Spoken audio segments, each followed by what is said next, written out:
Welcome to the Saturday Sports Line. Since 1969, the premier sports show about local high school sports, featuring coaches, players, and special guests. Now, here is your host of the Saturday Sports Line, Kankakee Valley Broadcasting's WKVI Sports Director, Mitch Columbi, and sports analyst, Chris McGowan. Cole Shively and Declan Austin in the middle, and Austin's going to control it single-handedly and very easily. Right away up to Owen Binkley, who's going to open things up. Splash, big-time three from Owen Binkley. 3-0, the Redskins lead early. Welcome to the Saturday Sports Line, the longest-running high school sports show in Indiana, thanks to our very own Harold Welter. Hey, you know, we've got some exciting news about Harold Welter this morning. It was the news broke last night here on WKVI. If you didn't see it on WKVI.com this morning, you need to go there right now. It's the first story right at the top. In the same radio station where Harold Welter spent much of his career, State Representative Kendall Culp last night presented Harold with the Sagamore of the Wabash Award. So that is a big-time award for Harold Welter. Of course, we just had him in here a few weeks ago to talk about him getting into the Indiana Sports Writers and Sportscasters Hall of Fame. But this award, dating back to the 1940s, the Sagamore of the Wabash Award, was created by former Governor Ralph Gates. It is the highest honor the governor can bestow and is presented to distinguished Hoosiers who have made significant contributions to the state of Indiana. So, Harold, I know you're listening. Congratulations, my friend. We are going to have you on next Saturday. So go through the list, get the history books together, because next Saturday we're going to have a great segment for you, Harold, and we'll make sure to get you on here next Saturday. But that call you heard just a minute ago was from the Knox Redskins game last night as they faced Triton in Harold Weinberg Gymnasium. They came away with a win, 47-37. They moved to 5-2 in conference play on the year and 13-9 overall. They see the Culver Academy Eagles this Tuesday, 5:30 p.m. Central is the tip-off time at Harold Weinberg Gymnasium. You get to host your own sectional. That's fun. The Tri-Township Tigers, tough loss again. Of course, Rick Snodgrass sitting at 399 career wins. That's huge. He's one away from 400 career wins, but a tough loss to Couts last night, 30-65. They face Morgan Township on Tuesday for their first game of sectionals. 7:30 p.m. Central is the tip-off time. We look at the West Central Trojans. Their last game of the regular season was this past Tuesday. They were on the road at North Miami, and they came away with a win, 62-60. Boy, went down to the wire. They see South Newton this Tuesday in sectional action. They host their own sectional as well.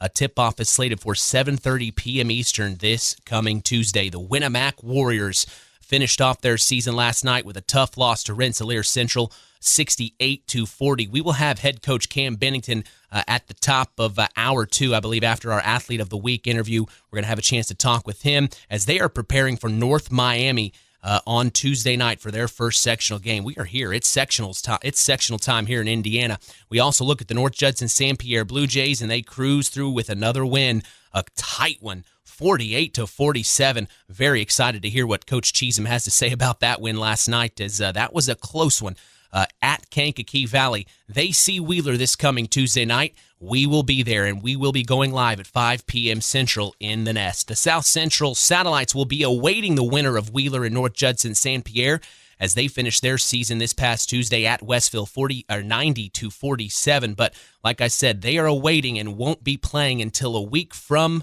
yesterday, so they won't play until Friday. They are awaiting Wheeler and North Judson-San Pierre, so you can catch that game right here on K99.3 WKVI. We look at the Oregon Davis Bobcats, and they finished up their season against Lakeland Christian. 58-42 was the final, and a tough loss at the Bobcat Den. They got a bye as well for the first game. They won't be in action until next Friday, where they are awaiting the winner of Trinity Greenlawn and the Culver Cavaliers. And look at that. Perfect timing, Coach. I have it all set up. The Culver Cavaliers. I'm here with head coach Kyle Evans. Good morning, sir. Good morning. Perfect timing. We look at you. A tough loss to Bremen. You said off the air it was a really good game. A tight one. 35-32 was the final on the road. But you are playing Trinity Greenlawn, like I just mentioned, this coming Tuesday to open things up for sectional basketball. Yep. Best time of year, man. It's exciting. Yep. So what do you know about Trinity Greenlawn? Well, we played them. They're on our schedule. Back in December, we played them, and at their place, which is a really tough place to go play and win. We played a pretty good game up there, beat them by 15, 44-29, and they're the type of team that, we are as well, that we play fairly lower possession games compared to most, so the scores aren't the highest, but they play to an extreme low possession. They got a big win last night over Washington Township, and had a huge on the road on Washington Township senior night. Score was 31-29, and that's where they love scores. I mean, honestly, that's keep it yep, like a brawl. Yep, that's right where they want to. I remember a couple years ago we played them, and the final score was like 30-25 or something like that, and it was just a battle. Yeah, that's how they.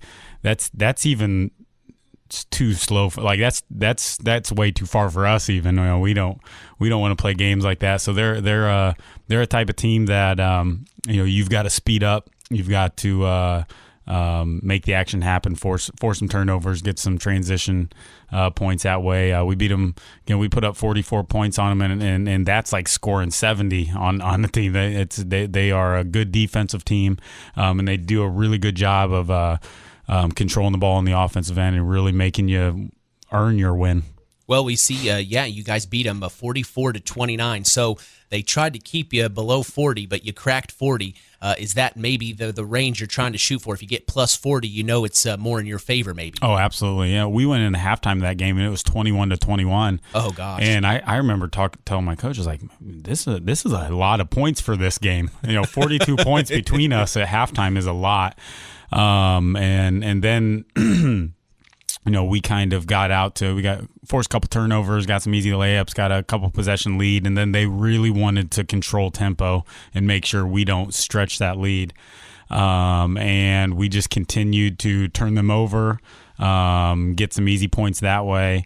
And once we got out to about the 8 to 10 point lead, just the way they play, it's really tough for them to overcome that type of deficit. And we kind of stretched it out to 12-15 and had a really good defensive second half, and got the ball out of there. They have a really good point guard, got the ball out of his hands and made anybody else try to beat us, and did a really nice job. So we're going to have to do similar type thing on Tuesday. We're going to go in with the same exact game plan because it worked game one, and we'll see what their adjustments are.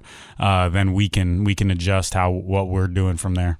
Well, were you happy with the draw, with where you ended up for sectionals? Yeah, I mean, from a confidence level, if you're looking at teenagers, on the other side of the bracket were two teams that have beat us already, right? Plus Marquette, a ranked Marquette, plus Westville, who's outstanding as well. So you know how teenagers are; they don't want to play those guys. Just from the mental side of it, they don't want to play teams that they've lost to. They don't want to play the teams that are the best teams in their sectional. And we've had some success against Trinity and some success against Oregon Davis this year. So, and the mental side of it's so important in sectional. At this point, we have one practice left on Monday to prepare for sectional. You're not getting better physically in that one practice. So your mental side has to be crisp. I think confidence level plays a lot into that. So our guys are coming in with a confidence level of, we know we can get the job done. Yep. We just have to get it done. Well, and I was just going to add to that point, just like you said, because of the success this season against Trinity Greenlawn and also you said Oregon Davis, excuse me, thinking that way, you're already preparing for a sectional championship game in a sense. You already know, hey, if we play the way we should play, we're going to be in a sectional championship opportunity, and it looks like that's what you guys are looking at making happen here. Yeah, I mean, we do know that, but at the same time, we also we look back at all those games, and like I said, Trinity, we were tight at halftime. That could have went either way. Right. The second game against Oregon Davis, we were tight at halftime, I believe. I can't remember exactly. It was either that or one possession game. That could have went either way.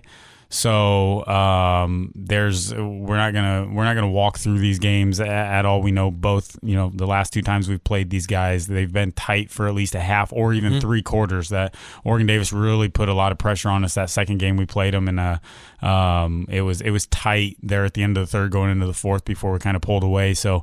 We know it's not going to be easy in either of those two games, but we do also understand that we have a a great chance of getting to a sectional championship if we can do things right.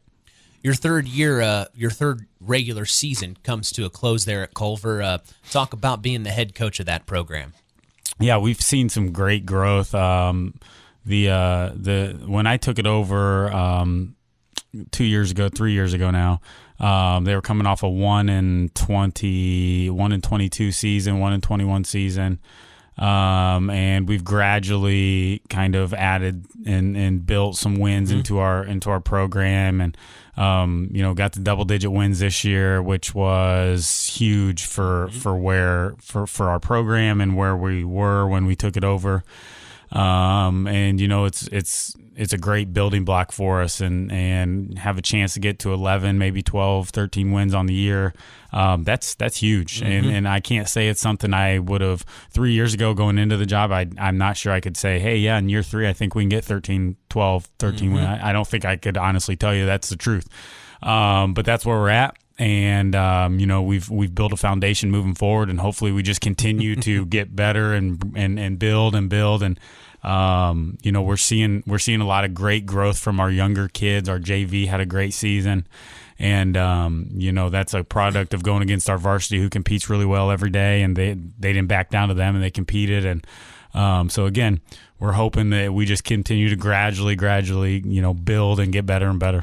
This might be a tough question, but is there anything in particular here late in the season that you're trying to focus the Cavs on to get into the postseason and maybe get them where you want them to be? Is there anything in particular you wish you just could tighten up a bit? I don't want to say anything physical. It's so much mental, really. I mean, I think the last 2 weeks, I'd be lying to you if I said we had all 5 guys mentally locked in on the floor. I just don't think that's been the case for us, and that's kind of where we lost some close games late here this season. These last couple weeks, and again, sometimes it's a couple guys that aren't mentally locked in when we need them to be, and sometimes it's just one guy, and sometimes we do have it for stretches. So we've got it. That's one thing we're going to be really stressing when you talk about. We've got to do this, but I'm thinking mentally. That's where we've got to have 5 guys locked in and crisp for 4 quarters, not just 2, not just 3, not just after we just gave up the first 3 baskets of the game. Now we lock in, sort of thing. So that's going to be. I'm going to be all over them tomorrow or Monday about being locked in.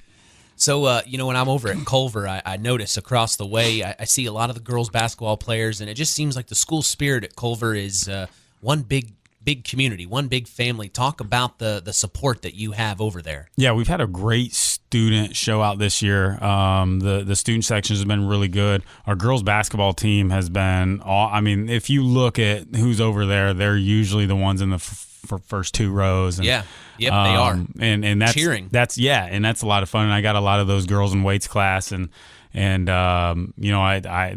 love talking basketball with me. It's really cool, actually. So it's been fun seeing them involved, and I hope our guys are grateful for that. I'm not sure they quite understand how important that is, and how they don't have, those girls don't have to do that. Those students don't have to show up, and you go to some schools and you don't see that at all.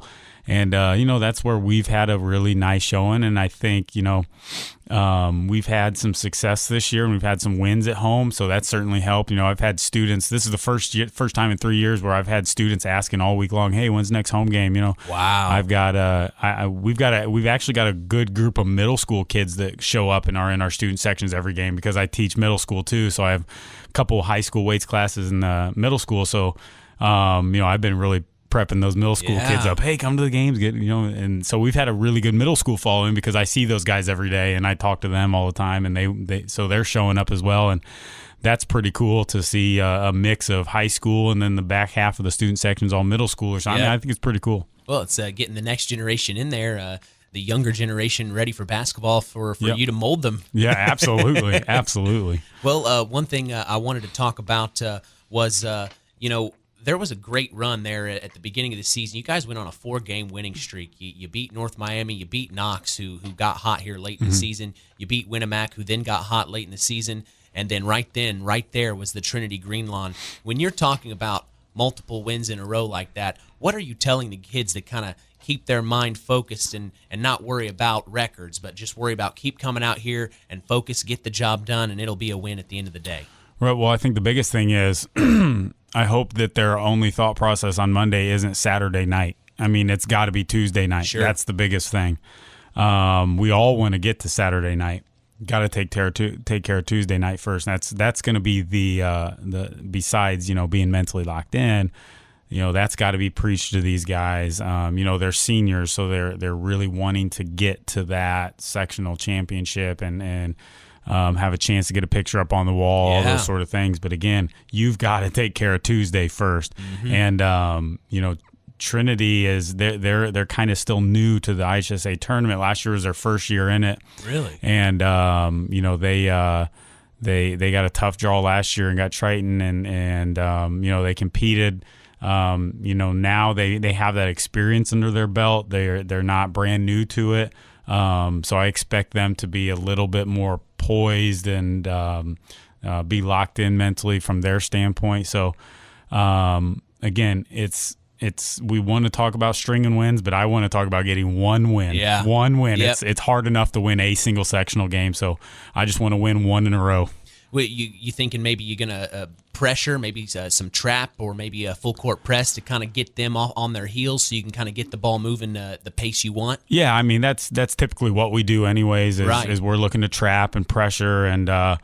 That's just my personality is I don't like to defend for very long. So let's just go get the ball, and then let's make them guard for a while. Right. So that's going to be the game plan. It always is for us is try to pressure and just literally we tell them all the time, just go get it, just go get the ball. You see an opportunity, go get it. And that's going to be key against Trinity, and we've got to be able to create turnovers into points. That's going to be the biggest. Talk about establishing the paint with Shane Schumann. Sometimes when they double down on him, you've got to find somebody ready to go. What has been the message to your team in regards to when the paint is just getting shut down? Well, I think with Trinity is they're going to play a pretty disciplined, fundamentally well-coached zone, and not like ours where it's out trapping and pressuring, but they do a really good job of wedging the post and pressuring the top of the key. Where we have to establish the paint is on the drive, I believe. And the first time we played Trinity, they have a big 6'5", 6'6" kid that mans the center of it, and he's good. He is good. He can score and he defends really well.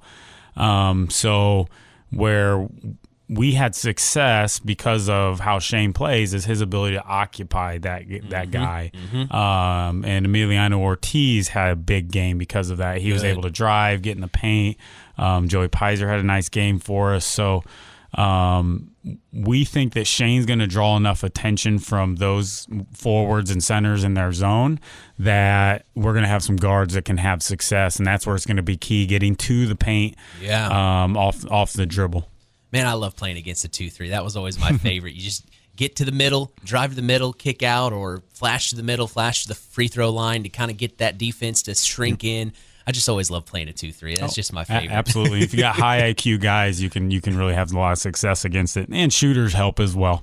Well, one thing it does take away though is movement without the ball. I was always one that would run around screens and stuff, and when they're setting a 2-3, you can't really run around like that. But well, I say that is one thing we emphasize is not being stationary. Now we do have a stationary zone where we're trying to X cut to the high post, and we're just literally trying to get ball reversals as fast as possible just to move the defense. But for the most part, our zone O is don't stick to a spot.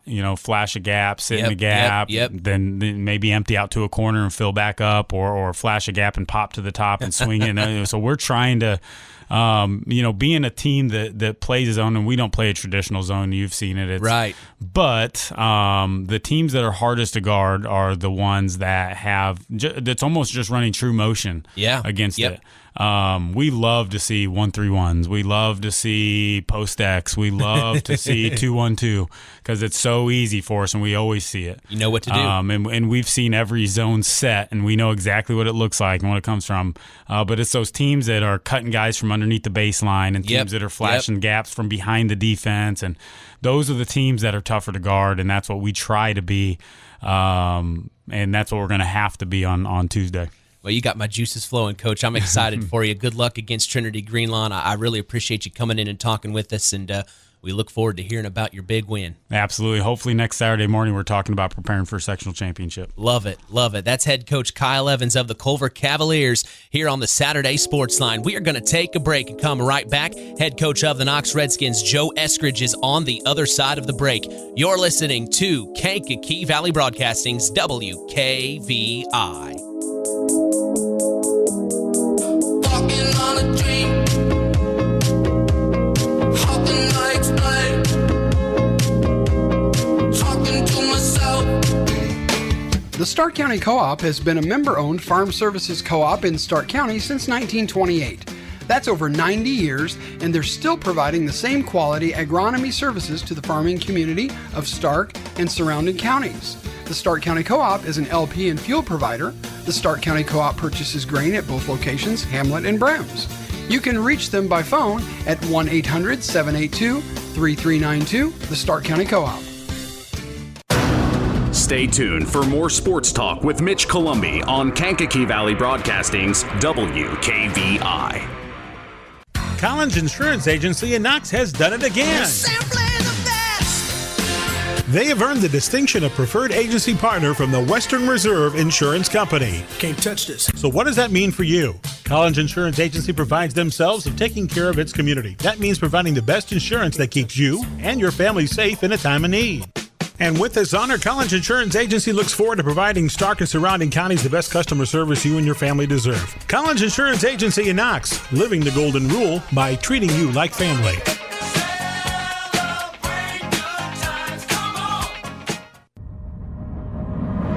Here's more with area high school coaches as we return to the Saturday Sports Line from the Pulaski Memorial Hospital Studios on K99.3. Now he's going to dribble it back up and kick it over to Owen Binkley. Binkley driving in, back out to Wackel, shoots a three, top of the key.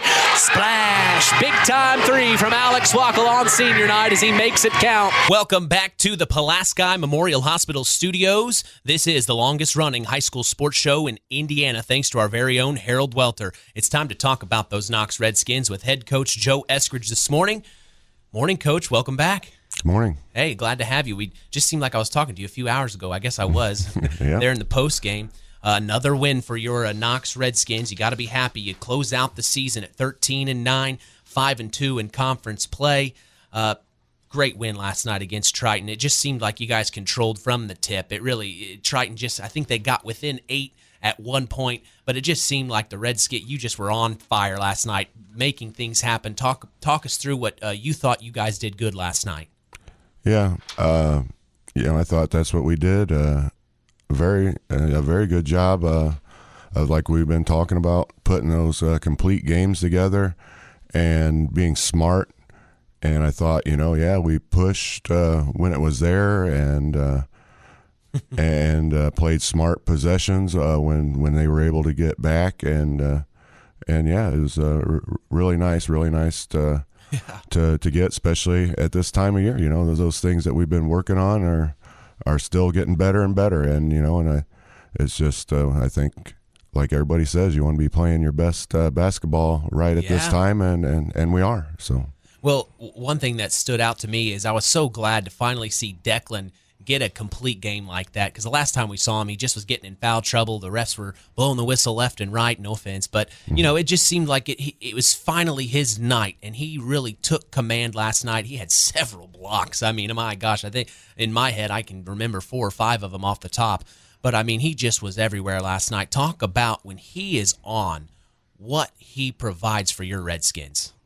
Yeah, speaking of that, it's it's exciting again, 2 weeks in a row to congratulate one of our guys as Declan passed the all-time blocks leader in Knox history. Wow! Last night, passed up Kyle Sanders. Oh my gosh!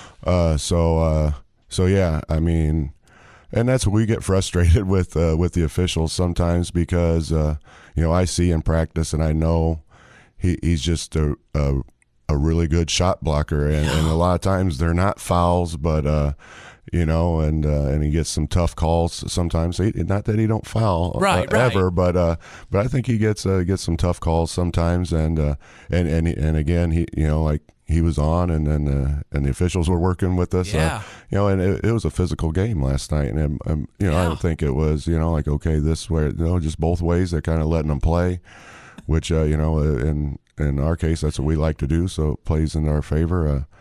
And I just couldn't be prouder of as a coach who takes pride in good defense. To have these guys, reaching these milestones on the defensive side of the ball. Well, just to catch our listeners up, that's the second record this team has broken now. Owen Binkley broke the all-time steals record, correct? Just a week or so ago. Yeah. And then now Declan with the blocks. I mean, my gosh, what a great senior class. And it was on senior night last night. Talk about the seniors on this team. So I mean, we've talked about Declan and just a huge important part of our team, and when he's able to establish himself inside offensively, and then what he does on the defensive side is so great, and it's so that's one of those things that we won't be able to really replace in practice. It helps everybody out because if a team does have some size inside, we've got a really good simulation. We got one of the best shot blockers in the state. Yeah. He's been up there in the top 10 all year long. Yep. So I mean, that's just wonderful, and of course, like we mentioned, Owen, with his with what he brings defensively, and I think that gets overlooked. Yes. A lot of times because he's just so good offensively. Yeah. And he's been terrific.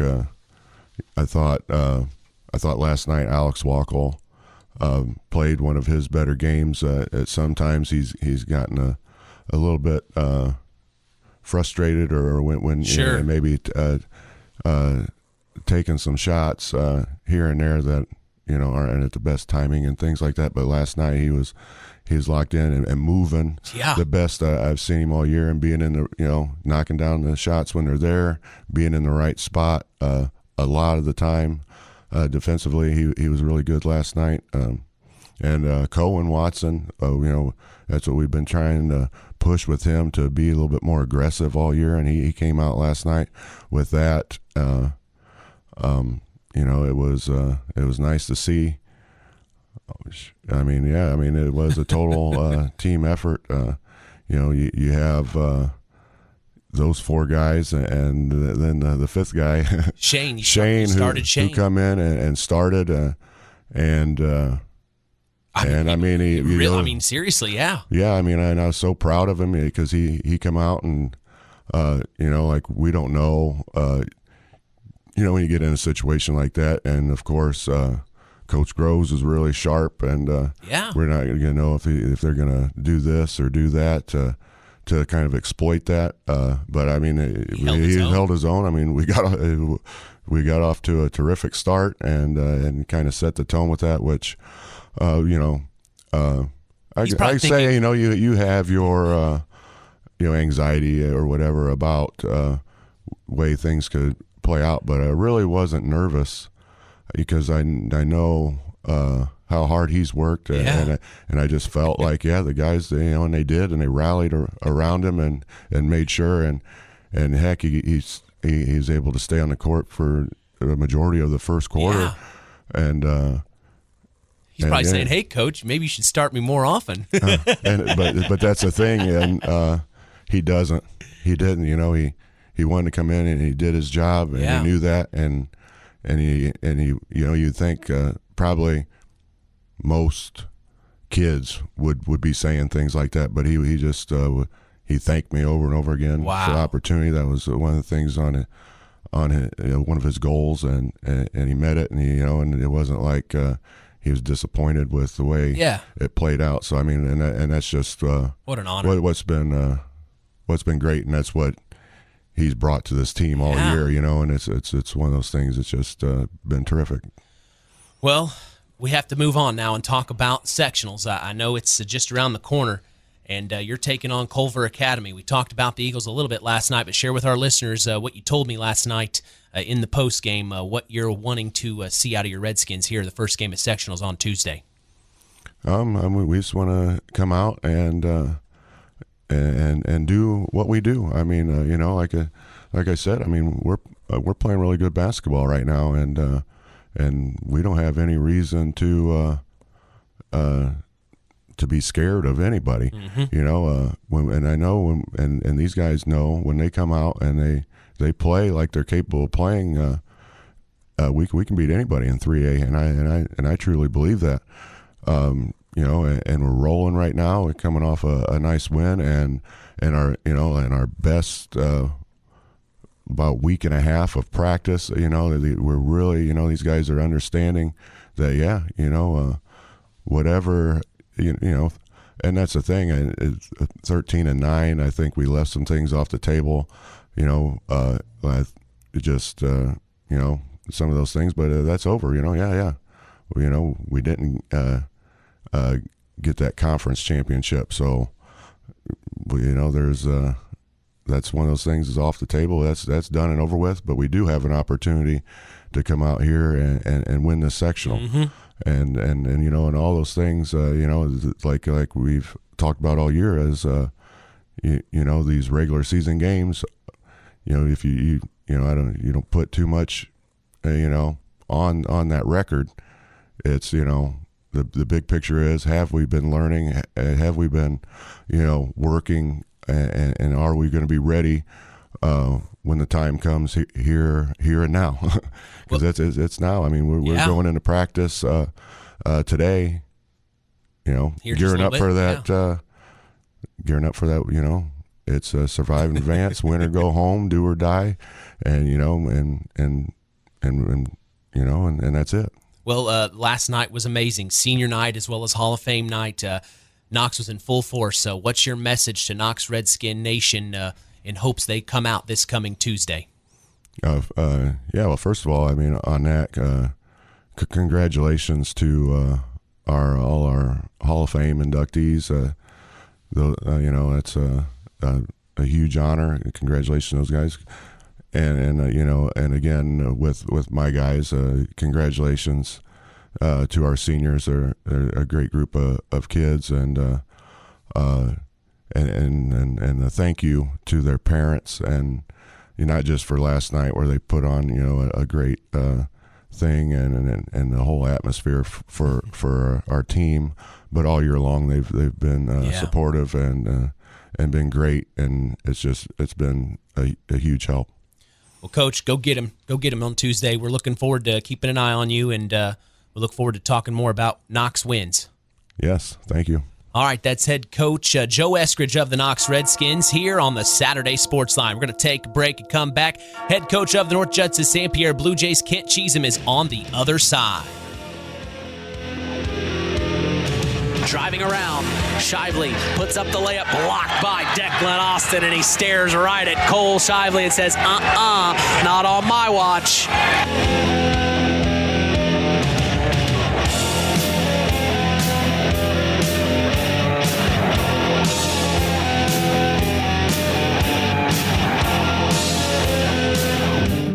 Real magic is everywhere. It's in your mom's cooking, in 4-hour dinners with friends, in that first bite of something new, and in the fizz of a Coca-Cola.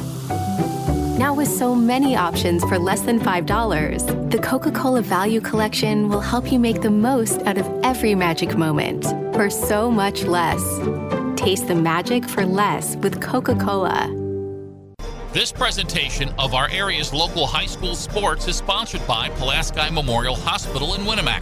Pulaski Memorial Hospital is dedicated to providing excellent health care to improve the health and quality of life for the people and the community they serve.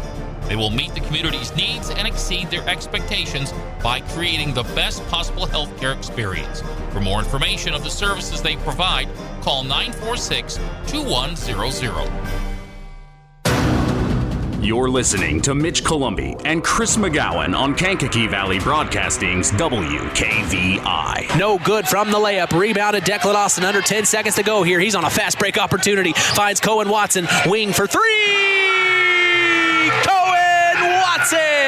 As that's the end of the first quarter. It's 20-5. The Knox Redskins lead. Welcome back to the Saturday Sports Line, the longest running high school sports show in Indiana. It's time to talk about the North Judson-San Pierre Blue Jays. And my goodness, we have head coach Kent Chezem here. Coach, you just keep on winning, my man. Right now we have been. We had a nice game last night. So. Well, tight one, 48-47 at Kankakee Valley. Talk us through that game. It must have been a barn burner. Yeah, it was, and we knew it was going to be that way going in. The last two times that we have played them, it's been kind of strange with weather conditions and things like that. I think 2 years ago we had to play 3 games in 4 days, and they were our third game, and they kind of put it on us. And then the same thing happened to them last year. They played us in their third game in 4 days, and we kind of ran away with it. And so I think both teams were kind of excited to play each other, on a full week of rest, and they had a great game plan, and it was senior night at their place, and they're a 4A school, and they got a bunch of big bodies, another 4A school, strong kids, and I thought they were really, really motivated to play us, and really happy with our effort. We didn't play our greatest. Got to give Kankakee Valley a lot of credit for that, but we made enough plays and had enough poise down the stretch to win the ball game. You seem like the type of coach that likes having the target on his back, knowing that you're the better knowing that other teams know you're the better team coming in. Sounds like you kind of I'd rather be the guy with the target on his back than the one that's always punching up. So, yeah. We've got pretty good players, and our guys didn't blink last night. We had a lead. We're up to late in the game, and they bank a 3-pointer in from deep out top. It was kind of a fluke shot. Yeah, it's just one of those things that happens. And, our guys never really lost poise. We made a couple of mistakes, but, a guy like Eric Materna comes away with 2 big steals in the last minute or 2 of the game. Cheyenne Allen goes to the line with 30 seconds to go, up 1, and has a 1-and-1 and drains both of them to put us up 3. So really happy. Clutch. Yeah, really happy with the way we performed last night. Talk about clutch moments a little bit. What have you – I know all coaches have those, last-second shot, drawn-up play, or getting to the foul line, making those free throws in crucial situations. What's your speech to the team about these moments? It's not anything that I say. It's about our kids and their desire to win and the confidence they have in themselves. And, when you put in the time that they have and you prepare yourself, that's where you get your confidence. I mean, confidence comes from 2 places. It comes from previous success, and it comes from preparation, and our guys have both of those. Well, you said last week, I forget exactly what you said, but you said if you had to pick somebody to be by your side in tough situations, it'd definitely be Cheyenne. We talked about Cheyenne and the foxhole test, yeah. Yeah, and then he's on the line to secure the win. Well, for last night. I'll tell you what, we were joking around. I told Coach Hampton last night that he was the MVP, and he's like, "What for?" And well, Cheyenne wasn't shooting free throws very well early in the year. In fact, he was down around 40%, and Eric Materna was too. And even a guy who's been historically a pretty good free throw shooter, Connor Benson, wasn't. And then, Hampton is he's our PE teacher, and he's been finding time for those guys to shoot more free throws. He's been on them like crazy, and they're shooting 100 a day. Good. And all 3 of those guys came up big last night from the free throw line. And, in a game where, we go 11 for 13 from the line, win by 1. The other team goes, I think, 6 of 12 or something like that. We really outscored them from the free throw line, and that was the difference in the basketball game. Just goes to show you how important free throws are at the end of the game. Now we look forward, though. Wheeler What do you know about Wheeler for your first sectional game? Well, they've struggled a little bit. Coach Fallstitch I've known him for a while, and he's done a great job, and I think some folks around this area are familiar with him. They're building a program, and he's doing things the right way. I think going into a game like this, they can let it ride. I mean, they don't have anything to lose. They got a big kid inside that's just huge. He's about 6'8". They got a nice guard who's been coming off the bench a little bit for them. That might be their best offensive player. So, it'll be a good test for us. These first 23 games have really been practices. They're just right. Yeah, they're just practices for the games that really count, and that's where we are now. And we've had a lot of good experience, and we've had some bad experiences to learn from as well. So hopefully we can take a little bit from all of those and play our best basketball this week. So it sounds like Kelson Jordan at 6'7" is going to be going up against the 6'8". Talk about what he's going to have to face in adversity. Yeah, I mean, well, the kid's he's immovable. I mean, you can't move him. I mean, he's a load inside. If he gets you on the right side of him, he's going to score. But Kelson's a tremendous player, and Kelson will pose some problems for them with his mobility and his skill and that sort of thing. So it'll be a good matchup. Well, is there anything right now? I mean, when I look at the schedule, to end the season, you finished off the last 10 games were all wins, and it started. You know what game that started? That 10-game run. It was what game was it? That was the Knox game. That was the Knox game, and it seems like ever since that game where you got back at Knox, because they beat you at the first. Sorry to bring it up, but back in December, then you come back, you were able to beat them in the rematch, and then since that time, to me, it just looks like you haven't looked back. Is there anything that you'd like to tighten up even more? Yeah, and we had been working on that this week. In all honesty, this week we're kind of working on what I call threats, things that I think that we need to fix or clean up just a little bit heading into the tournament. And we spent most of our time, this past week working on those things in practice. Mm-hmm. And, I think our kids are prepared. I like where we're at attitude-wise right now. Our kids really want more. They're really kind of greedy right now, and they're hungry. But everybody's that way. When you get in the tournament, people step up and they play better than they have all year, and that's what we want to do as well. Is there what's the assistant coach's messages right now? I know that they provide just as much input as you do. They do. They give me a lot of help. We talked about Coach Hampton and the free throws, but Caden Shepard is really good in helping them with us with game preparation. He watches a lot of film. Coach McKee kind of works with our post players and gets those guys ready. And then we got Luke Gross, who's kind of does a little bit of everything. And he's got those young legs, so he'll probably be on the floor a little bit this week, acting like the other team's best player.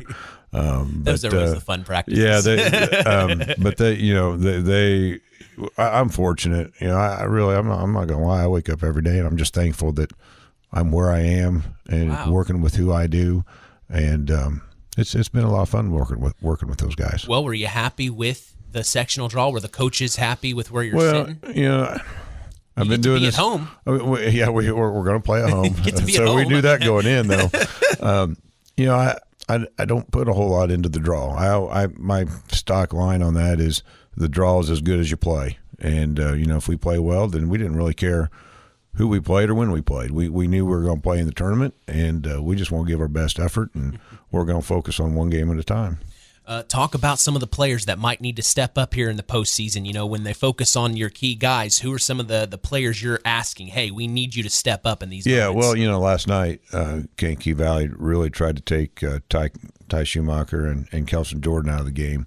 And those guys were big contributors, maybe not as much in scoring as sometimes they are, but they did a lot of other things. I thought Kelson's defense was really good. He rebounded well. He was a big presence, and them focusing on him opened up some things for other guys, and we have that. We have good balance. I think it's really hard to focus on one or two of our guys. Mm-hmm. We were led in scoring last night by Quinn Bales, and Quinn is such a versatile kid. He's almost 6'4", I think, and he plays point guard for us. He'll score against you in the post. He shoots the three. he's done better defensively, and he does a nice job on the glass when he's motivated. And so he's a guy. And Cheyenne, Allen again is another guy that stepped up last night. He was in double figures. And a couple unsung heroes. So we got a couple senior guards that come off the bench. I thought Wyatt Stowe was really good last night in the minutes that he played. They had a kid heading into last night that was averaging about 20 a game. Wow. And Wyatt got to guard him, and Wyatt really frustrated him while he was in there, got a bucket, caused some havoc, and we got some steals with him. So he did a great job off the bench, and then Alder Carper's really been playing well second semester.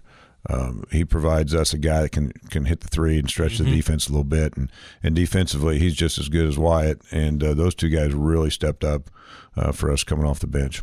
I'm glad you brought up Ty. He's our Tyler Roth WKVI Athlete of the Week this week, so I invite you to stick around for the second hour and tune in. His interview, you'll really like to hear it. You can tell from talking with him, he's happy, he's glad that the accomplishments, yada, yada, yada, but he is focused and hungry for more just from talking with him. He is, and this group, they know what they have. I mean, they really, really enjoy competing with each other. Yeah. It's a fun group. It's a close group. Well, Coach, I appreciate you coming in to talk with us about Blue Jay basketball. We're going to be there for you on Tuesday, so we're very excited. We'll be going live at 5 p.m. Central. Tip is at 5:30, so very excited to see you take on the Wheeler Bearcats, Coach. Great. Look forward to seeing you. All right, that's head coach Kent Chezem of the North Judson-San Pierre Blue Jays here on the Saturday Sports Line. We're going to take a break and come back. Head coach of the Oregon Davis Bobcats, Larry Sennert, is on the other side of the break. You're listening to the Saturday Sports Line.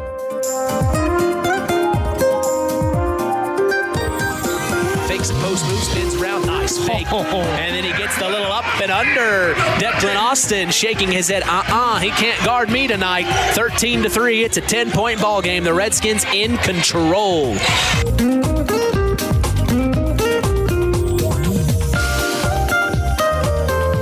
Since 1936, Standard Plumbing, Heating, and Air Conditioning have always taken pride in doing the job right. Third-generation owner Brian Hammond and his family have always set the standard when it comes to taking care of all your heating and cooling needs. Making your home a comfortable home is the absolute top priority. If you are uncomfortable in your home, give them a call at 574-936-4660. Follow them on Facebook. Let Standard Plumbing, Heating, and Air Conditioning help you take control of your comfort. At First Farmers Bank and Trust, we've been serving family farms for over 130 years. We've seen our customers succeed in good times, pull through in tough times, and we've learned some lessons along the way. So we appreciate the customers we have today by finding the solutions they'll be looking for tomorrow. Are you ready to talk about your farm operation? Stop by a branch or visit us online at ffbt.com. First Farmers Bank and Trust. Equal Opportunity Lender. Member FDIC. Let's continue the conversation with area high school coaches and more on the Saturday Sports Line. Rebounded Owen Binkley. Here come the Knox Redskins on a fast break opportunity. Binkley finds Cohen Watson, puts up the layup, and he gets it to go with an and one. Thank you very much. Welcome back to the Saturday Sports Line, the longest running high school sports show in Indiana, thanks to our very own Harold Welter, as we are talking about the Oregon Davis Bobcats with head coach Larry Sennert. Coach, good morning. Good morning. Hey, I appreciate you coming in, getting ready for sectionals. You don't have to play on Tuesday. You get to sit back and watch and see what happens between the Culver Cavs and Trinity Greenlawn.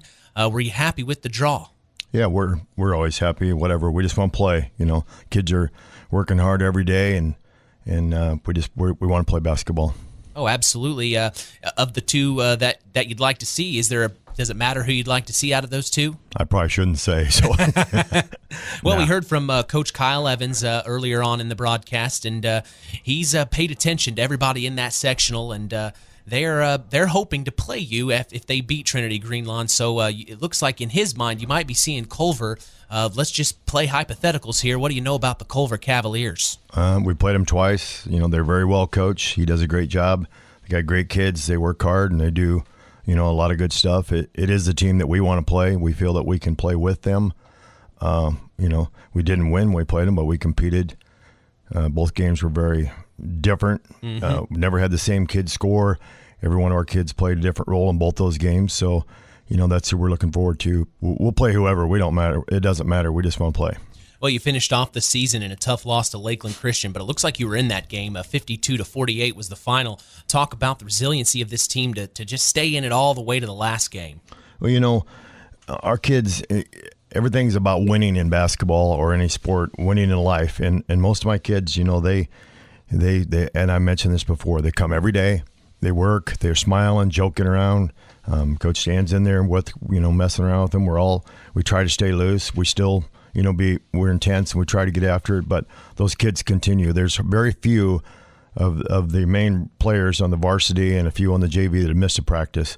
And with our record, I think that's a tribute to those kids because they kept coming. They stay focused. They work hard, and we got better. Ultimately, we got better. Yeah, I know our record doesn't indicate that, but personally, I know, Coach Stan knows, those kids know we got better, and we'll continue to get better. We played a really good game that night, but the biggest thing was we put the ball in the hoop, and, that's been our struggle is scoring the basketball, and we work on it every day, and we're going to continue, and it's going to be a focus for us today when we practice. Well, one thing that's apparent is they didn't quit on you, but the coaching staff didn't quit on them. Talk about the coaching staff that you've got with you.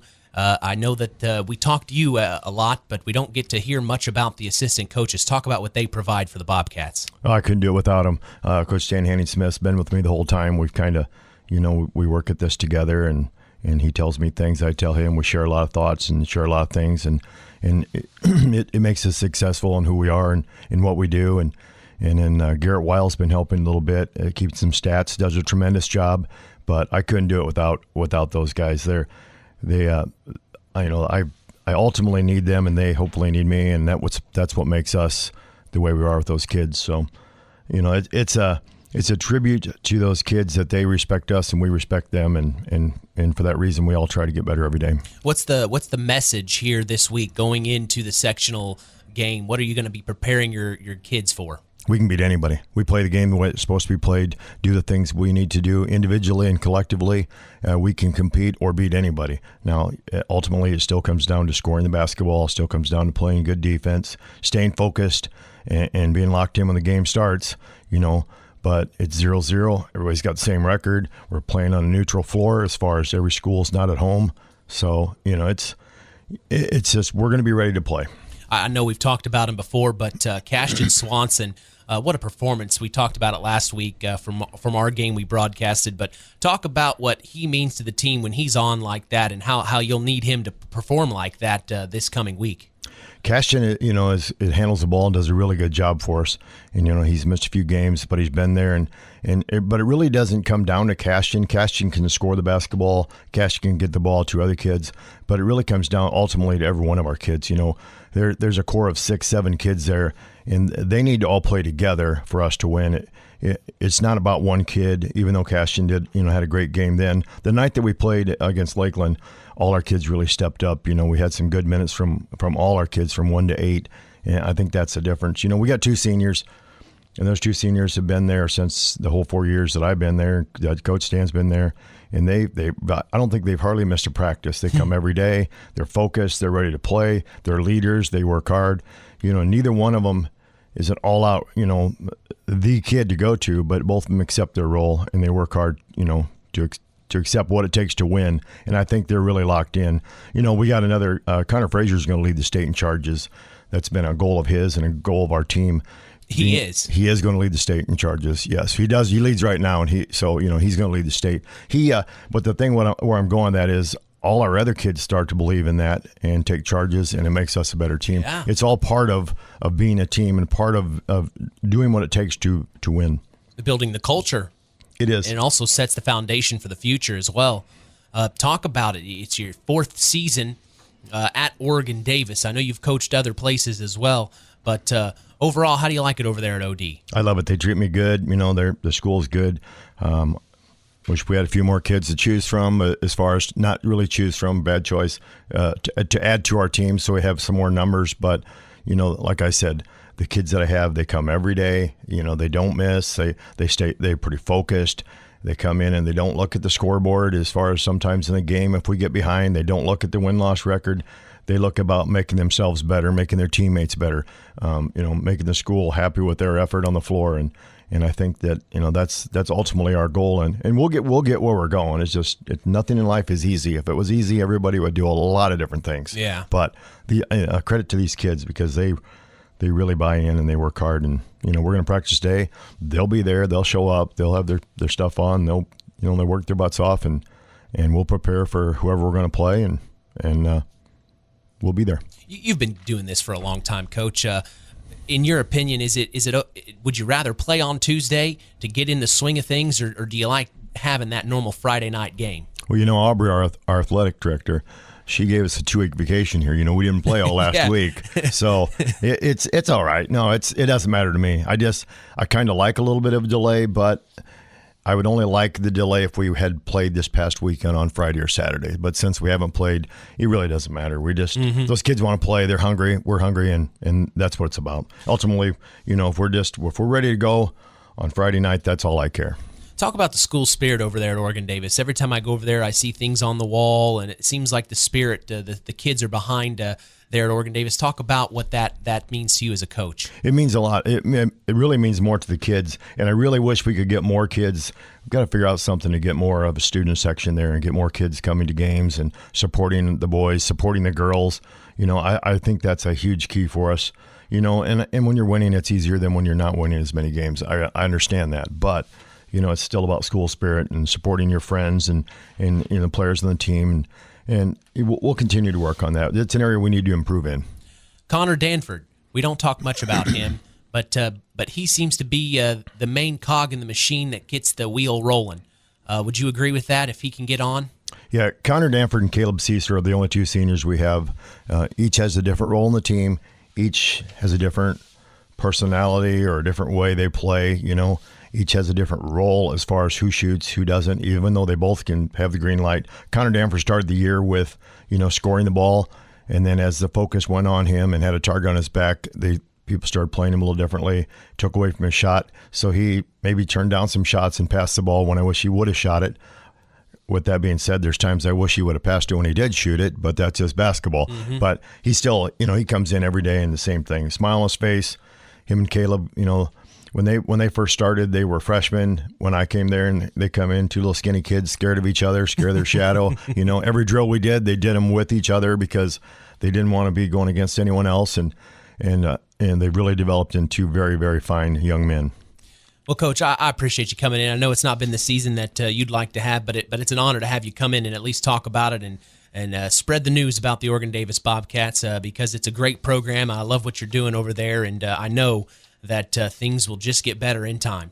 Yeah, we've got some good kids coming. Of course, we're gonna hate to lose those two, but it's there. We've just got to figure out a way to get it done, and we will get it done. We'll continue to work hard. Like I say, those kids, they haven't stopped. They're there every day, and they work to get better, and that's what we're all about over there. Well, good luck to you and your Bobcats next Friday night as you await the winner between Culver and Trinity Greenlawn, Coach. Thank you. Thanks for your support. Of course. That's head coach Larry Sennert of the Oregon Davis Bobcats here on the Saturday Sports Line.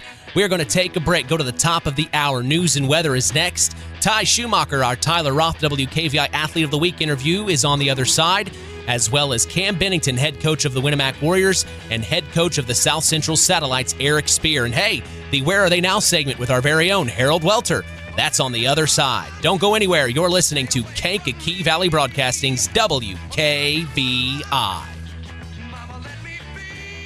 We will see Dante Workman, Cole Shively check back in for the Trojans as here's Shively driving inside, blocked again by Declan Austin. I think he's got 4 blocks tonight, Scott. I spend my time growing old with you now, woman. Said stay away. From the Pulaski Memorial Hospital studios, quality care closer to home. You're listening to WKVI FM 99.3. Knox, North Judson, Winamac, playing the best of vinyl gold. A service of Kankakee Valley Broadcasting. Fox News, I'm Carmen Roberts. Former South Carolina attorney Alec Murdaugh faced intense questioning in court Friday over the murder of his wife and younger son. Mr. Murdaugh, are you a family annihilator? A family annihilator? You mean like, did I shoot my wife and my son? Yes. No. Murdoch, who is 54, faces 30 years to life in prison if convicted. Court is in recess until Monday morning. Fox's Tanya J. Powers. President Biden dismissing concerns that China is aiding Russia in its fight against Ukraine. There's no evidence of that so far. And by the way, I had a long conversation with Xi about this in the summer. And I said, look, this is not a threat, it's just a statement. China unveiled what it calls a peace plan this week. It calls for talks, but no Russian troop withdrawals. America's listening to Fox News. Research shows listeners prefer a personalized experience. So to help you remember, Liberty Mutual customizes your home insurance. We personalized this ad for Amber, who really misses boy bands from the 90s. Hey girl, I'm the cute one, here to tell you how Liberty Mutual customizes your home insurance so you only pay for what you need. I'm the heartthrob. The only thing I love more than you is saving. And I'm the other boy in the band everyone forgot about. Only pay for what you need at libertymutual.com. Liberty, liberty, liberty, liberty. Here are some of the stories you may have missed this week. I'm Anita Gooden from the WKVI Information Center. Harold Welter was honored with the Sagamore of the Wabash Award Friday night. Dating back to the 1940s, the Sagamore of the Wabash Award was created by former Governor Ralph Gates. It is the highest honor the governor can bestow and is presented to distinguished Hoosiers who have made significant contributions to the state of Indiana. The Pulaski County Council and Commissioners heard an update on the wage and benefit study from CDC Executive Director Nathan Orger. The wage and benefit study was passed to determine what pay needs to be adjusted throughout the county for their employees. Orger stated from that study, the county found they are well below the average across the board. He said they are trying to find funding sources for sustainable pay increases. The commissioners and council took Orger's report under advisement and plan to discuss this further at future meetings. The Stark County Commissioners unanimously approved a bid from Reith Riley in the amount of $305,511.60 for the upcoming Community Crossings project. The project is from County Road North 600 East from 130 south of County Road East 600 North, involving 1.955 miles in total. The Prairie Trails Club Incorporated held an open-door meeting Monday in order to hear public opinions and ideas on a project to extend the existing shared-use pedestrian and bicycle trail a distance of 0.9 miles to the northwest from Main Street in North Judson to along English Lake Road. The club hopes to apply for a grant to help pay for the extension of the trail.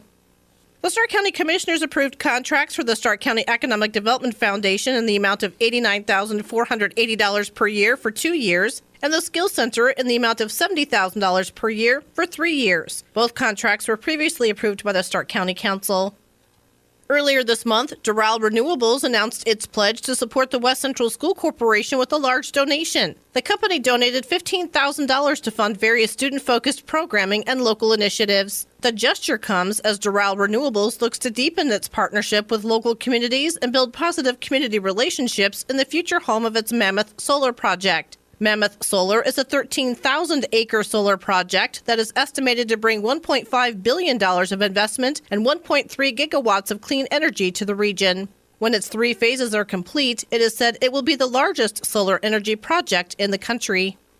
The town of Winamac was awarded a grant for the blight clearance program through the Indiana Office of Community and Rural Affairs through the Community Development Block Grant Program. They have been given $252,440 to demolish a former grain elevator located at 302 South Logan Street. The elevator ceased operations in 2007 and currently is said to pose a risk to the community. The project will include demolition of the primarily concrete and metal structure, removal of debris, and conversion to urban green space. The Blight Clearance Program strives to encourage Indiana communities with blighted properties to focus on long-term community development and revitalization through improving quality of place, generating jobs, and spurring economic revitalization. I'm Anita Gooden from the WKVI Information Center. Visit our website, WKVI.com, or Facebook page, Tri-County News, for all of your local news 24/7.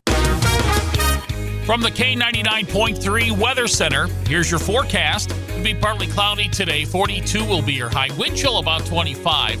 Tonight, clear at a low of 30. Wind chill 22. Sunday, sunny 50. Sunday night, cloudy, rain, low of 41. Wind chill about 36. Monday, cloudy with rain, isolated thunderstorms at a high near 60. Monday night, cloudy and a low of 34. For your extended forecast 24/7, visit our website, wkvi.com. From the WKVI Weather Studio, it's 32. It's time now for Hour 2 of the Saturday Sports Line with your host, Kankakee Valley Broadcasting's WKVI Sports Director, Mitch Columbi, and sports analyst, Chris McGowan.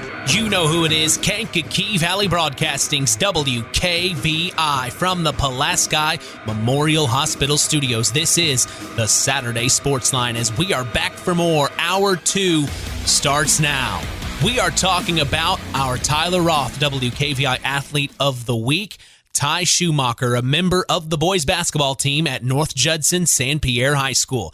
I had a chance to sit down and talk with Ty as he was the newest member of the 1,000-point club over there at North Judson and has been electric for the Blue Jays out on the hardwood. Here's my sit-down interview with North Judson-San Pierre Blue Jay, Ty Schumacher. All right, Ty, first off, let's talk about basketball.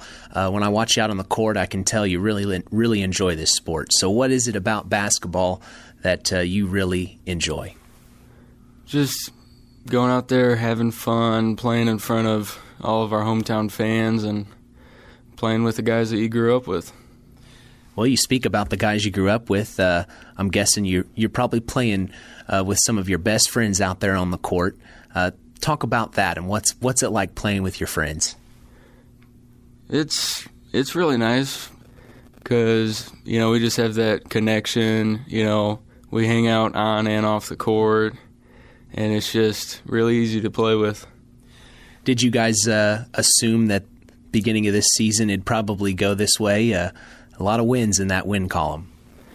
Yeah, we kind of knew. We kind of went off of last year because we won a lot of games last year, and we just had a feeling that we were going to win just as much this year.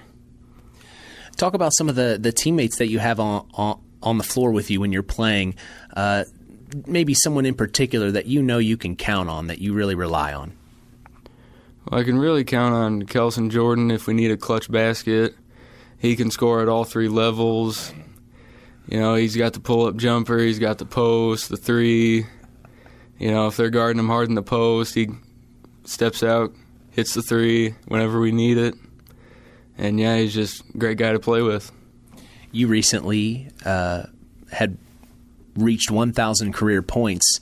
Talk about what that was like. I know it was your last home game here at North Judson, correct? Here at North Judson-San Pierre. What was that like when you had reached 1,000 career points? It was amazing. It was really nice to hit it in front of the hometown fans and, really topped off the whole night. So they called timeout and they gave you the ball that you had scored the 1,000th point. Talk about that when you had given it to your parents. What was that moment like? It was really special because I had a bunch of family members hit 1,000 points, and it was just really special to be one out of the 19 Blue Jays that hit the 1,000-point mark. Wow. Well, we talk about your parents. What are your parents' names? Linda and Tony Schumacher. And I can only guess that they're big supporters of yours. Talk about what that means to you. Oh, they're really big supporters. Ever since through middle school, they've helped me with basketball, taken me to camps, fall leagues, made sure I got to practices on time. If I needed anything, they'd help me get it, help me do some drills at home. They're just really big supporters. We talked in the hall a minute ago. You said you couldn't believe how fast it's really gone, this season in particular. When you look at all 4 years in high school, what comes to mind when you think of all the 4 years that you've put in? Really just playing with the kids that I grew up with and just having a great connection with them. What's been your main goal this senior season? Has there been anything in particular that you're hoping to achieve? Really just to go out there, have fun, and win a sectional, regional possibly, and see as far as we can go.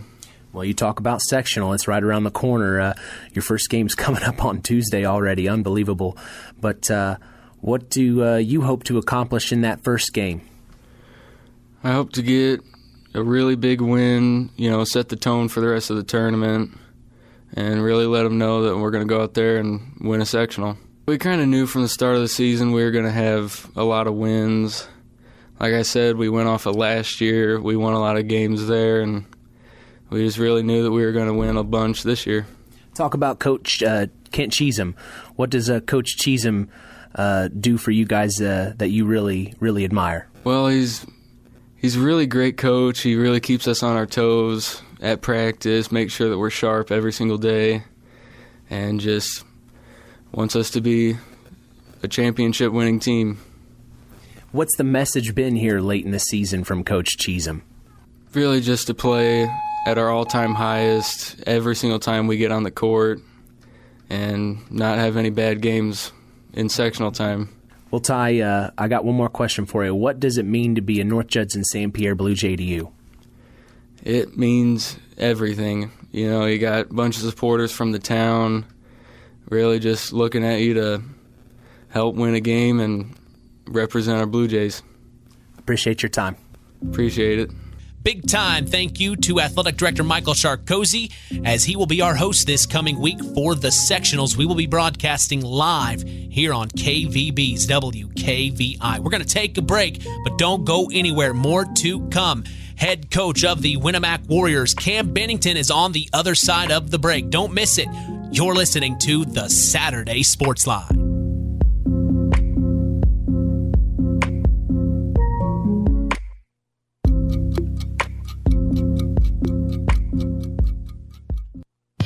The Stark County Co-op has been a member-owned farm services co-op in Stark County since 1928. That's over 90 years, and they're still providing the same quality agronomy services to the farming community of Stark and surrounding counties. The Stark County Co-op is an LP and fuel provider. The Stark County Co-op purchases grain at both locations, Hamlet and Brems. You can reach them by phone at 1-800-782-3392. Since 1936, Standard Plumbing, Heating, and Air Conditioning have always taken pride in doing the job right. Third-generation owner Brian Hammond and his family have always set the standard when it comes to taking care of all your heating and cooling needs. Making your home a comfortable home is the absolute top priority. If you are uncomfortable in your home, give them a call at 574-936-4660. Follow them on Facebook. Let Standard Plumbing, Heating, and Air Conditioning help you take control of your comfort. Real magic is everywhere. It's in your mom's cooking, in 4-hour dinners with friends, in that first bite of something new, and in the fizz of a Coca-Cola. Now with so many options for less than $5, the Coca-Cola Value Collection will help you make the most out of every magic moment for so much less. Taste the magic for less with Coca-Cola. This presentation of our area's local high school sports is sponsored by Pulaski Memorial Hospital in Winamac. Pulaski Memorial Hospital is dedicated to providing excellent health care to improve the health and quality of life for the people and the community they serve. They will meet the community's needs and exceed their expectations by creating the best possible health care experience. For more information of the services they provide, call 946-2100. Life is busy. At First Farmers Bank and Trust, we know that your time is valuable.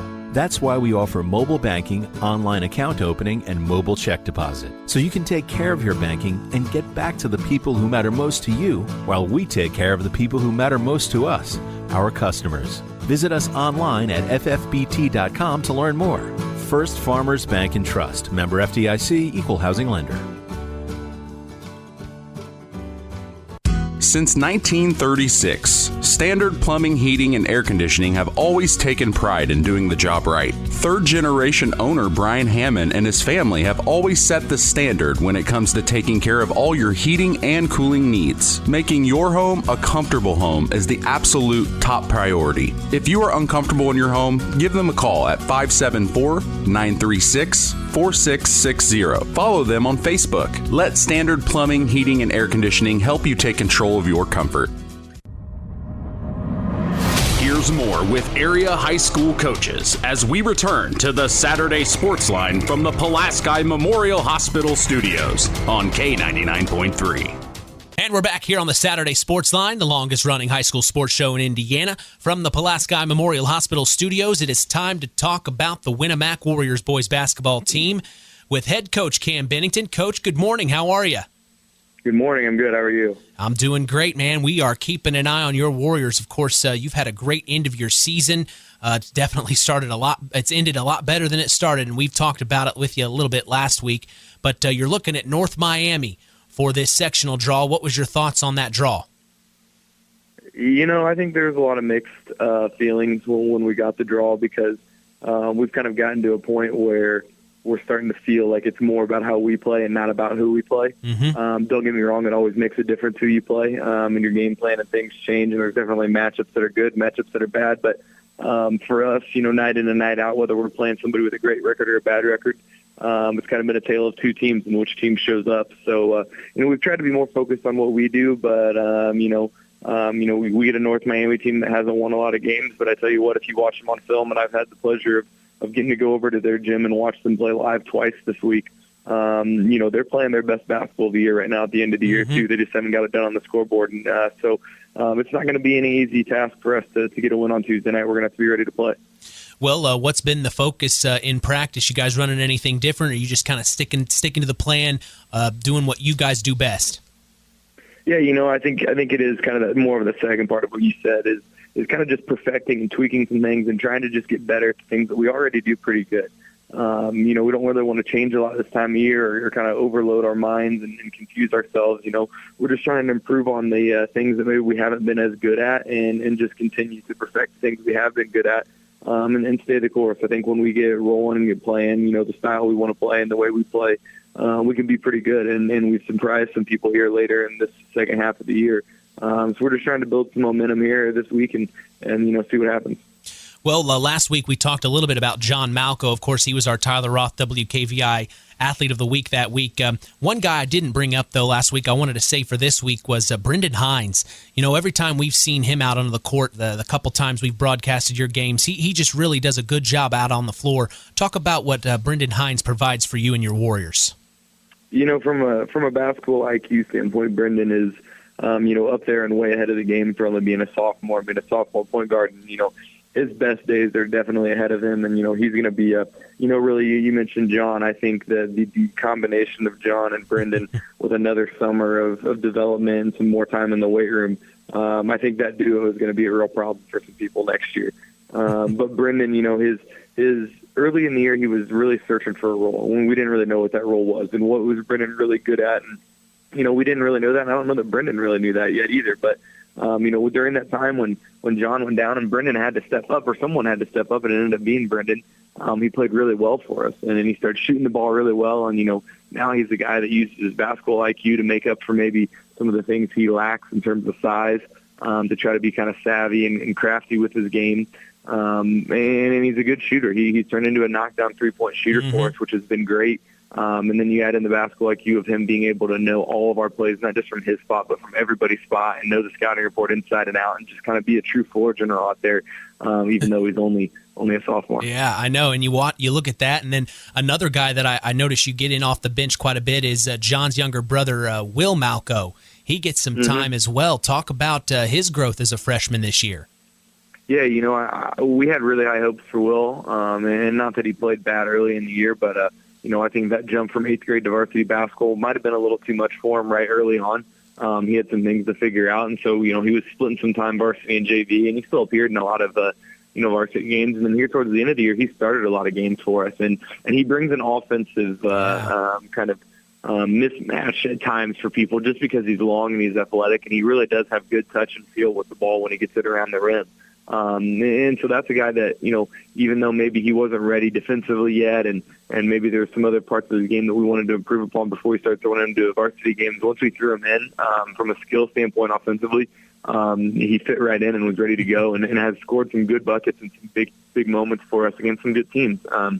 And so, he's a kid that, we're really, really excited, again, just like we said about Brendan, about his future and where we're going from here. But he's had a really, really strong end of the year and has got nothing but better. And, one that we're trying to continue to have a good end of the year with, but really excited for next year with him. Yeah, you talk about finishing the year on a high note here. One of the seniors on this team Sawyer DePoy, that's a name that sticks out to me that I remember seeing out on the court quite a bit. Talk about what his leadership brings to the table.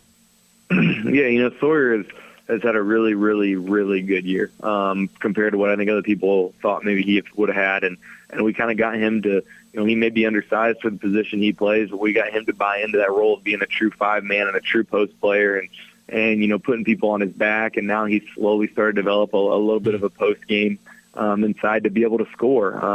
And it's been challenging because now people want to help when we throw the ball in, and then he does a good job of being a good passer and seeing the floor well and distributing to guys that are open. And then you combine that with the fact that he refuses to get outworked, and on the defensive end he works hard and he battles and he bangs and he's physical, and he takes a beating night in and night out, but he never asks for a break, never wants to come out, never needs a sub, just wants to know what he can do better and how he can help us win. We're talking with head coach of the Winamac Warriors, Cam Bennington, here on the Saturday Sports Line. Coach, your first year as a head coach, the regular season came to a close last night, but your overall opinion of your first year, are you happy? Oh yeah, I'm thrilled to death with the way the year went. Obviously we're kind of upset still about the way we started the year, and it took us so long. It took us about a month to find our identity, but it felt a whole lot longer when we were on that 18 losing streak. But we start 0-8, and from here on out, we've won. If you eliminate those first 8 games, we've been over 500 the rest of the way. We've done a lot of really good things, and we've grown so much as a team on both ends of the floor. We were so much better defensively. For a while there, we played nothing but zone defense because we couldn't guard man, and now we're playing a lot of man-to-man because we've grown in that aspect. And offensively, we have more of an identity now. We have some roles defined, and taking nothing away from the seniors that we have this year because they've done a great job. They've bought into. But when you talk about the future of Winamac basketball, it makes me really, really excited to see what we can do with these underclassmen now as we transition, in the summer and things into next year. Because I think we can slowly start to build something special here. Obviously, still focused on this year. We believe that we can go to Rochester this week and win 3 games. But I'm very pleased with how year number 1 went. Yeah, head coach Stesiak of the girls program said in his first year, which is interesting, both the boys head coach and girls head coach, you were in your first year together there at Winamac. He said it's just been the community support in Winamac or Warrior Nation down there that's just been great. Talk about the school spirit. Yeah,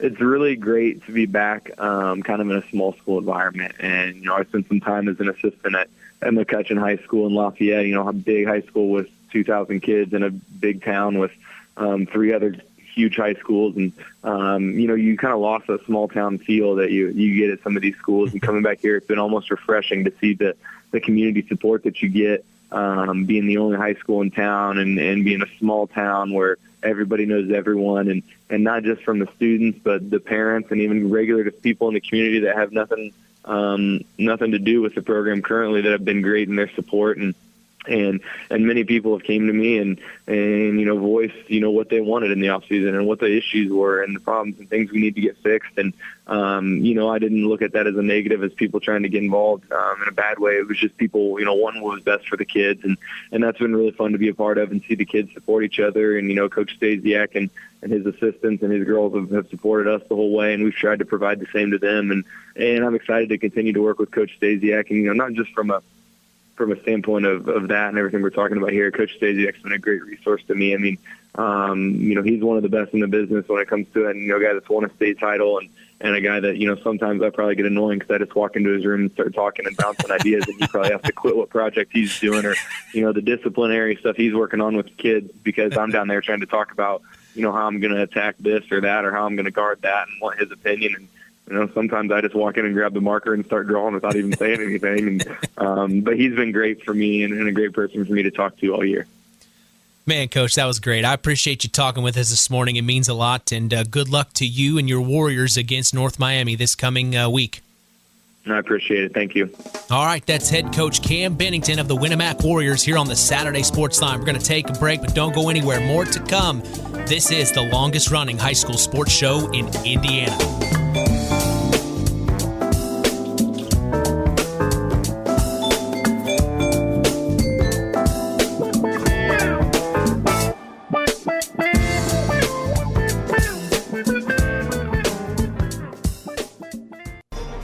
presentation of our area's local high school sports is sponsored by Pulaski Memorial Hospital in Winamac.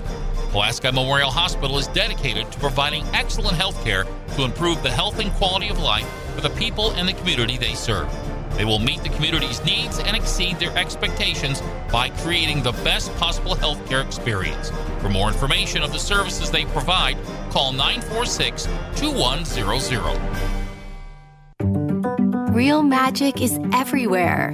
It's in your mom's cooking, in 4-hour dinners with friends, in that first bite of something new, and in the fizz of a Coca-Cola.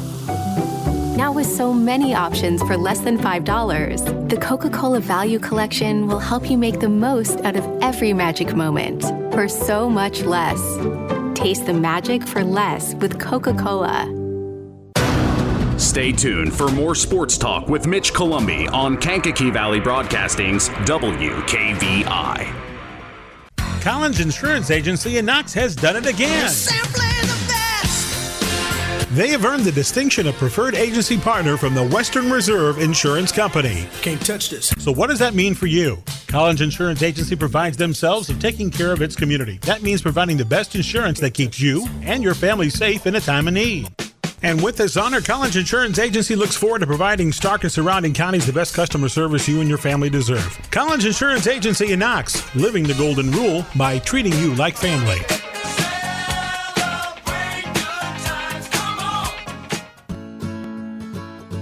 Life is busy. At First Farmers Bank and Trust, we know that your time is valuable. That's why we offer mobile banking, online account opening, and mobile check deposit, so you can take care of your banking and get back to the people who matter most to you, while we take care of the people who matter most to us, our customers. Visit us online at ffbt.com to learn more. First Farmers Bank and Trust, member FDIC, equal housing lender.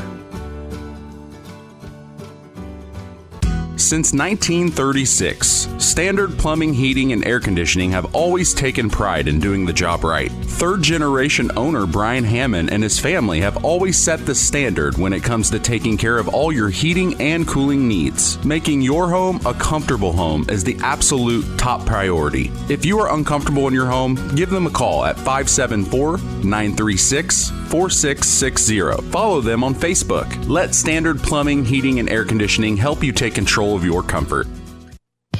The Stark County Co-op has been a member-owned farm services co-op in Stark County since 1928.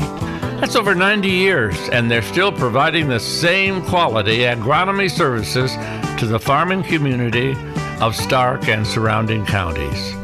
The Stark County Co-op is an LP and fuel provider. The Stark County Co-op purchases grain at both locations, Hamlet and Brems. You can reach them by phone at 1-800-782-3392. Let's continue the conversation with area high school coaches and more on the Saturday Sports Line.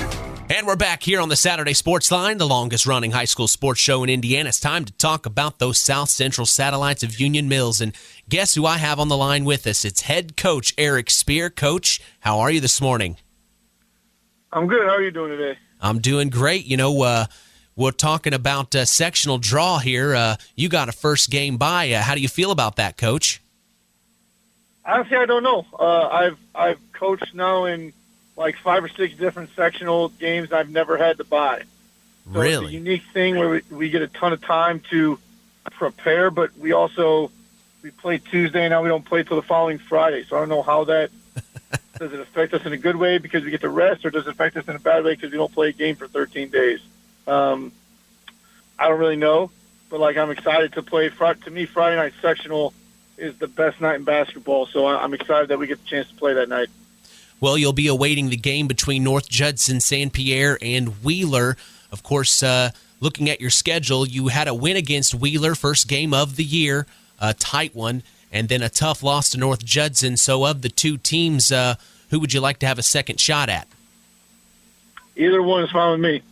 Like I said, we get the opportunity to play Friday, so I'll take either one, but I know we're not running from either one of them. Absolutely. You know, one thing that stuck out to me, you talked about last week in Culver, was that come-from-behind win Of course, Derek Welsh, what a great player he is. But you talked about how it was probably one of the better wins in your career, and you had mentioned how you have 2 sectional wins under your belt. Talk about what that win, that come from behind win, and then in overtime, to take it to overtime, what that really meant to you. I think it meant a lot. As a coach, when you're, I would assume a lot of coaches feel this way, but when you're building a program, you deal with a lot of lumps, a lot of downs. It seems like there's more downs than ups. And for it to be validated with the kids in their mindset, like, okay, we are trying to do things the right way. Like, even though we're like 13 points away from 9 wins, when in the kids' mind, when they see that W compared to that L, it just changes a little bit. In my mind, it doesn't. I think we've gotten better every day. I think we've grown as a culture, as a basketball team. But for them to fight, for them to not give up, I mean, that's one thing our team has gotten credit for, and I've gotten a lot of comments from other coaches about, like, man, you guys just play really hard. And that's all you can really ask for. If you're playing hard, you're trying your best, then the chips are going to fall where they may. Oh, yeah, absolutely. One thing that sticks out to me is you've actually been in overtime several times this season, and I think that shows the grit that this team has. And when it comes down to the wire, you never know what could happen with your boys, it looks like. Well, exactly, and that's something we talked about just recently. Like, we've played in so many close games, and really we are, a last-second shot from Boone Grove, a last-second shot from West Central, and all those games we battled back in, and we gave ourselves an opportunity to win. It just didn't go our way, and that's something to be really proud of. Like, if you're continuing to battle and you're not quitting and you're believing, then you're going to have a night where shots are going to fall and some magical things might happen. Well, you finished things off against Westville and then a tough loss against Knox. We were there. But you're heading into this sectional, having a bye for round 1. What has been the message to your boys getting ready for this sectional game? The message has been believe.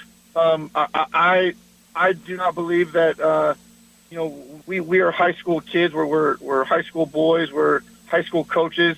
Anything can happen. The message has been if you prepare, which we will, if you're ready, which we will be, if you're motivated, which we are, then you're going to show up Friday night and we're going to put on a show and we're going to see what happens. And, the confidence to make plays, the belief to do what you're going to do, and going in there with the understanding that we're not there to just show up. We're there to win a sectional. So I think having that mindset is going to help us. One thing I look at is this is your 7th year coaching basketball. Has it been that? Has time flown for you? Does it feel like it's been that long? No. I mean, maybe. I kind of like where I was at first. Hammond Academy was a real struggle to get things going. Just everything that goes on there, and you're not going to win a lot. So, like, I've lost a ton in my career, and I know some people look at that, but I don't, because I also know those kids at Hammond Academy texted me happy birthday, and one of them was my assistant coach last year, and now he's coaching college at PNW, and then it feels, the seasons feel long, like you always hear with kids, like the years are long, or the months are long, or whatever, the days are long, but the years are short.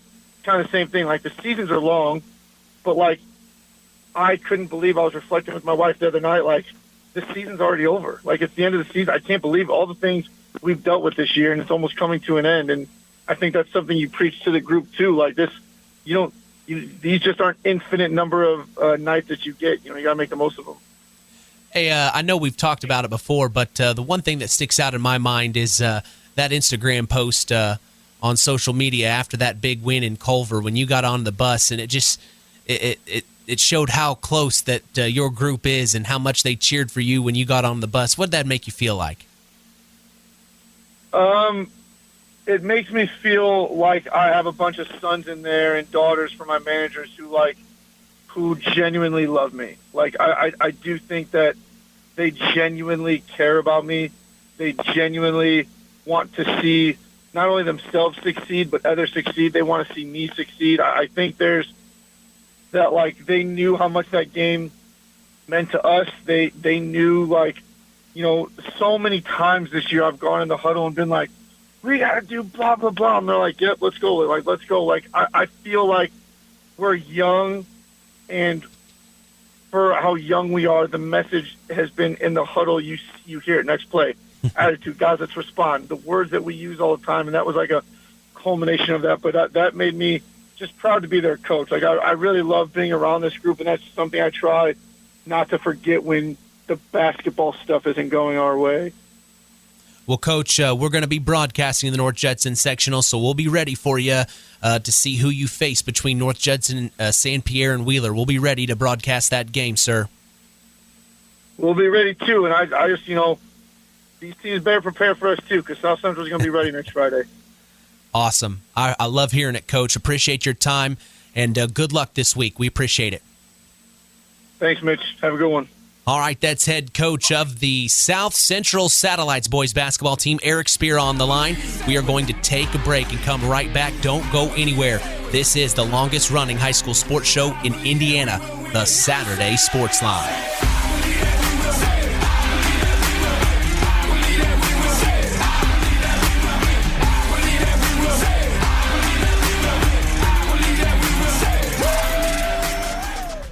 This presentation of our area's local high school sports is sponsored by Pulaski Memorial Hospital in Winamac.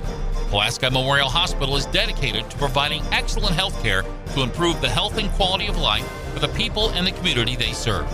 They will meet the community's needs and exceed their expectations by creating the best possible health care experience. For more information of the services they provide, call 946-2100.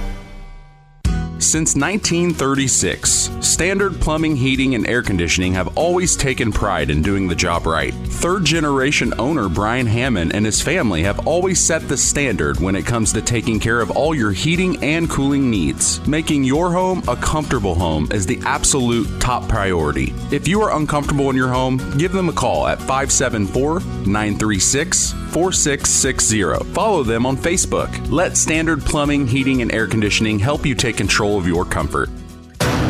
Stay tuned for more sports talk with Mitch Columbi on Kankakee Valley Broadcasting's WKVI.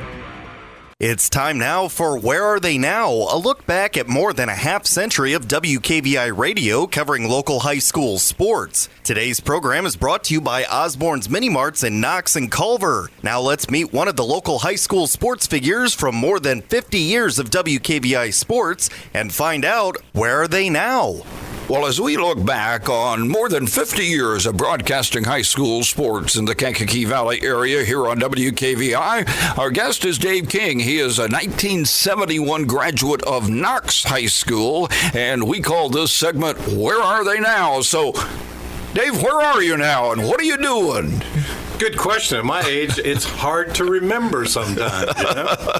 But, no, Harold, I live in Altamont, Tennessee. We moved there in 2007, and we love it. We're on about a 2,000-foot mountain and have a beautiful view out the back of our house. And I always wanted to live in the mountains, so it fulfilled one of my goals.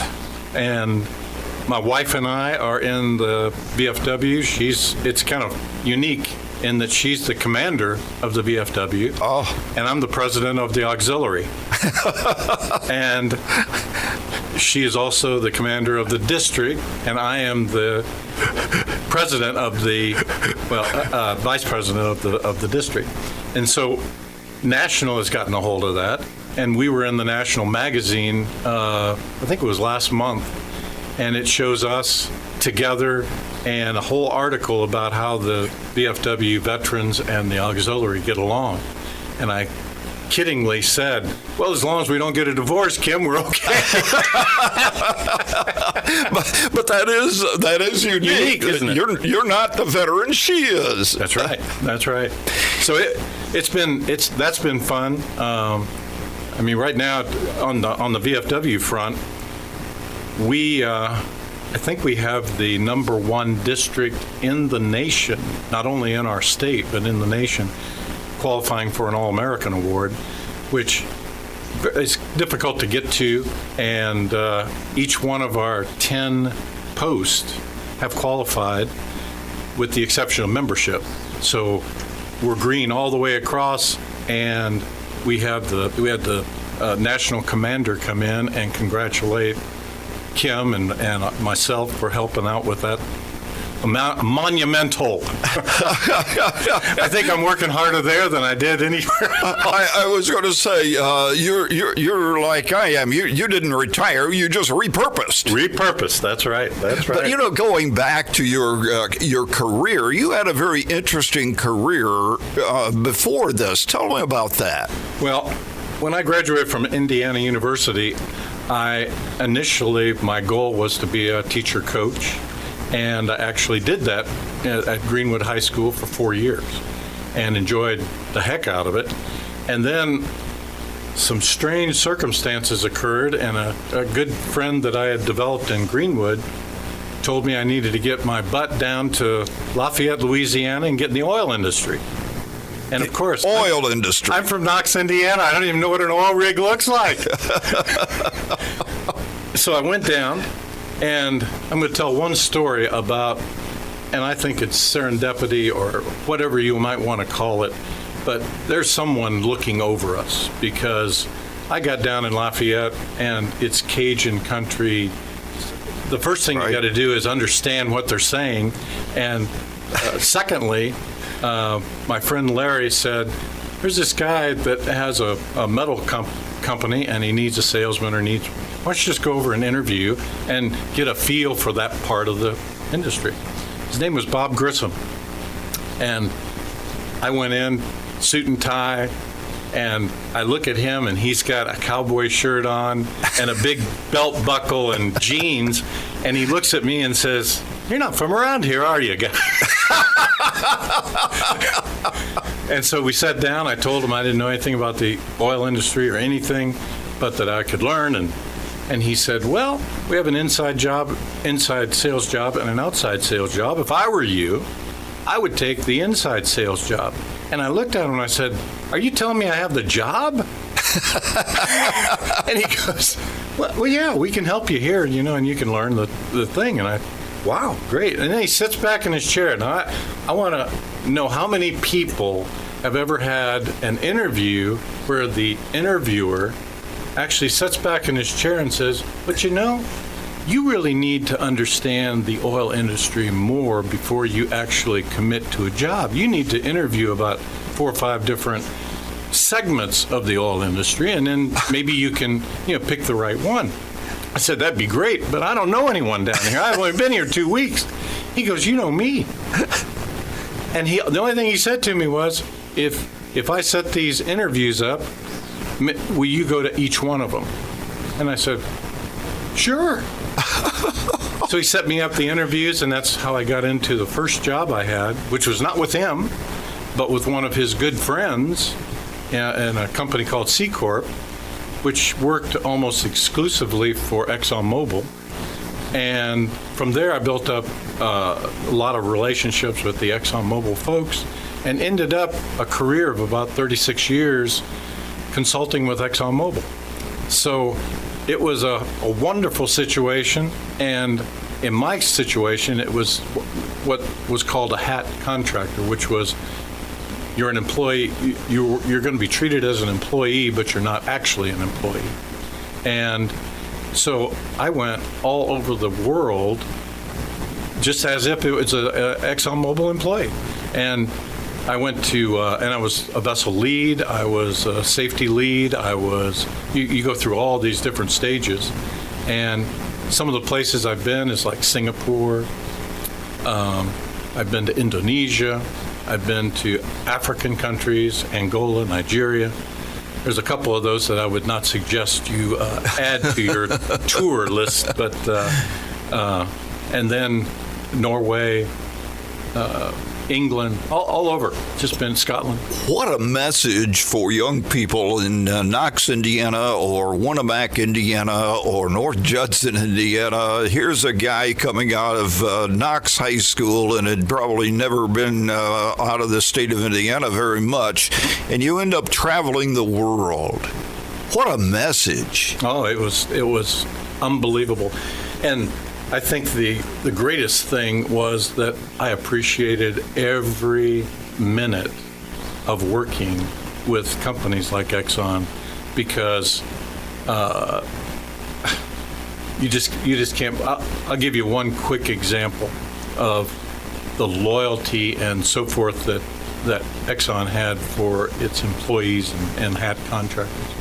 When I lost my son in 2018, I got a call from Kim, and she told me that he had died, and I went and talked to the Exxon. I called Houston, and I said, I really need to get off this vessel. So as quickly as you can get me a relief, if you could do it. And of course, here's the problem. There was a storm coming in. And you were in the middle of the Black Sea. In the middle of the Black Sea, out of Romania. And they decided, it's a long story, but they couldn't get a helicopter out. We were going to have 45 to 50 foot seas, and there was one opening in the port for us to come in, and they chose to come in at a cost of probably $85,000 to get that vessel in so that I could get off-boarded and home. So that's the kind of relationships we had with the people. And again, ExxonMobil is just a company, but it's the people within that company that make the difference. Well, life is about relationships, and that takes us back to what I wanted to ask you about, and that is the relationships that helped you in your high school career. You had some success playing basketball in Knox, and particularly that senior year sectional championship. And tell me about the guys you played with, and who helped you be so successful in high school. Remember, Ralph Schultz was the 8th grade basketball coach. I had never gone to a high school basketball game when I was 5th, 6th, 7th, 8th grade. And he said, if you hold ropes, control the crowd, you can get in for free. Well, guess who was playing back in those days? Jerry Johnson, Pinson, front line of 6'9", 6'11", and 6'4". Richie was 6'4", and you can imagine a 7th grader and a sheltered life. And I look at those people and I go, "There's no way I'll ever be able to play on this court. Look at these giants." And I think it was those kind of things where people came to you and said, you can do what you want to do, but you have to work for it. And I think if you ask my parents, they thought that I actually owned South Court because I was down there. I shoveled the snow off. I played all year round down there when I was a kid. And I guess the other thing was we were very fortunate to have Kristen as a coach. Such a well-organized guy. He put it in numbers that you could understand. And one of the numbers I remember is if our team can shoot 70% from the line, we'll win most of our ball games. Well, if you look back at our record, that was what happened. We were a little over 70% from the line, and I was lucky enough to get the free throw award that year. And I was talking to Rod Pollock, and he goes, "Yeah, but you only shot 100 free throws. I shot 270 or something, We're talking with Dave King, a 1971 graduate of Knox High School, here on our Where Are They Now segment, and we'll continue our conversation after this timeout. Need a game plan that has your day covered from tip-off to the buzzer? Osborne's Mini Mart in Knox has you covered. Whether you like to start out with a caffeinated full-court press or control the tempo with a Subway breakfast flatbread, Osborne's Mini Mart has what you need. Don't get trapped in the corner with an empty stomach. Call a quick timeout and get 2 hot dogs for $1.29. Visit Osborne's Mini Mart in Knox at the corner of US 35 and Highway 8 East to guarantee you win the day. Our guest is Dave King, a 1971 graduate of Knox High School. And let me ask you this, Dave. You talked about traveling the world and the experiences you had in your professional career and are still having. What did you gain from being a high school athlete that helped you be so successful in life? Well, I'll tell you kind of an embarrassing moment that I had. And some people could have gone, you could go either way on this. I was asked to speak at a football pep rally, and I tried to be someone other than Dave King. Never do that. It bombed. It was horrible. I ran home and I didn't think I ever wanted to face my friends again. But it also set a seed in me that said, I've seen people speak in front of groups, and I believe I can do it if I just learn how to do it. And I went to positive thinking rallies. I saw the great speaking tour people, Zig Ziglar and all those folks. When I was there, I thought this thought, if I were going to be up next after Zig Ziglar or Paul Harvey or whatever, I think I'd have been intimidated, wouldn't you? Yeah. Yeah.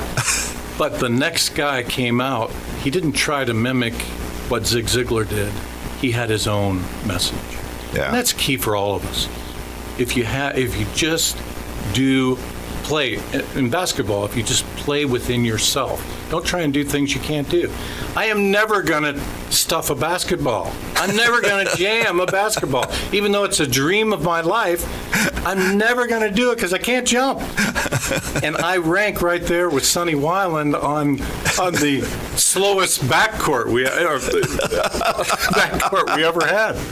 But anyway, it's a long way to say something that was a failure turned into success because my entire career was speaking. I mean, I spoke to I was over in Abu Dhabi and I spoke to all the oil executives within the gas and drilling companies. And actually, I think made a big difference because they had taken toxic gas sensors off of their vessels, and I was trying to explain why they needed to be on, and if they didn't, you could lose an entire crew out there. And they did. They changed the whole rules because of that. Wow. And so, and I guess the best compliment I ever received was from an Exxon engineer. I was out in the Gulf of Mexico at this time, and he had watched me do a number of presentations and all that kind of thing. And he said, you know, David, the one thing that I've noticed about you is it doesn't matter whether it's the galley hand or whether it's Exxon or other executives, you speak to everyone. And I thought, that's the key to being a teacher, right? That's the key to just being in front of a group and not showing them how much you know, but how much you care. And that's the difference between just doing a presentation and making it personal. And I think I've had that gift. That's one of the gifts that I've had. And it didn't come from me. I think it came from the man upstairs. Well, and it came through your efforts as a high school athlete that taught you to be part of a team, and as you said, be yourself out there on the court. That's right. Don't try to do things you can't do. Try and do things you can't do.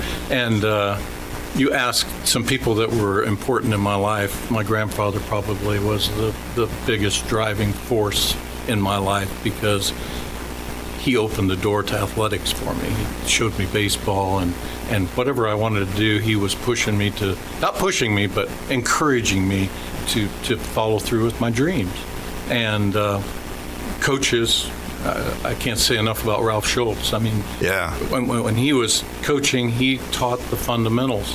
And I feel sorry for him with our team because we won only one game, and that was in the consolation game of the 8th grade tournament. We even brought Rod Pollock up to help us, and we still couldn't win.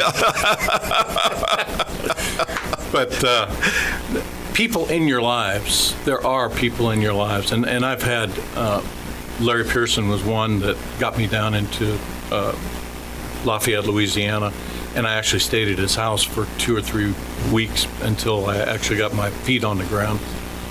And I had taught his daughters in high school, and he just made a tremendous difference. And he helped so many people. And I noticed when people help other people, they don't go out bragging about it. They just do it. Yeah. Right? Yep. They just do it. And I always said if I could just be half the man my grandfather was, I would be happy with my life. And I hope I've at least gotten to that point. Dave, thanks so much for taking time and visiting with us and sharing your thoughts. And we're going to have you back and expand on some of those stories. We appreciate that very much. Our guest on Where Are They Now has been Dave King, a 1971 graduate of Knox High School. Join us again next week on the Saturday Sports Line for Where Are They Now?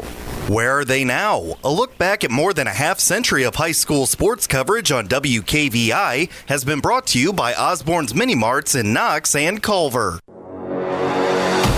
Join us each Saturday morning on WKVI for the Saturday Sports Line and worldwide on WKVI.com. Time now for our Tyler Roth WKVI Athlete of the Week, given in memory of Tyler Roth, a 2001 graduate of Winamac High School who died in an auto accident 1 week after his high school graduation. His legacy of hard work, outstanding citizenship, artistic success, and super athletic performance lives on with this award given every week to outstanding student athletes from the 8 schools in the Kankakee Valley. Today's award is brought to you by Web Printing and JT Shirt Shack in Winamac, and we'll tell you who's earned the Tyler Roth WKVI Athlete of the Week after this word from Web Printing. Web Printing and JT Shirt Shack and signs of all kinds in Winamac is where all of your printing needs can be met.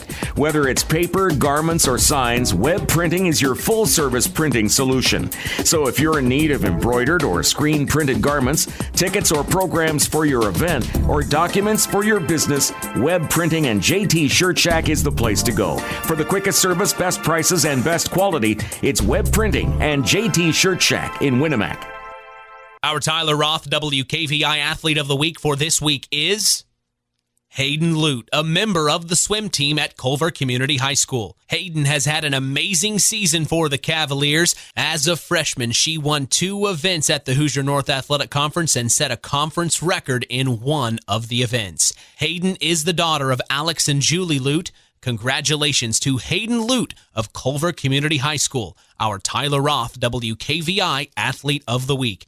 Hayden will receive a certificate, a history of the award, and a t-shirt commemorating her achievement, and will also be a future guest on the Saturday Sports Line. She will be eligible for our Tyler Roth WKVI Athlete of the Year award later this spring, which carries with it a plaque and a college scholarship, compliments of WKVI and the family of Tyler Roth. The Tyler Roth WKVI Athlete of the Week is brought to you by Web Printing and JT Shirt Shack in Winamac.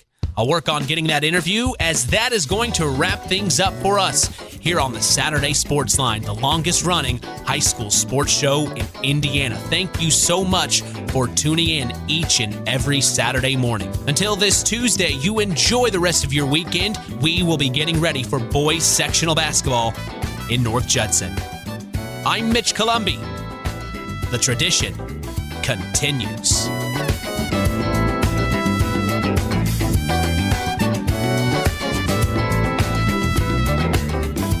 From the Pulaski Memorial Hospital studios of Kankakee Valley Broadcasting's WKVI, you've been listening to the Saturday Sports Line with Sports Director Mitch Columby.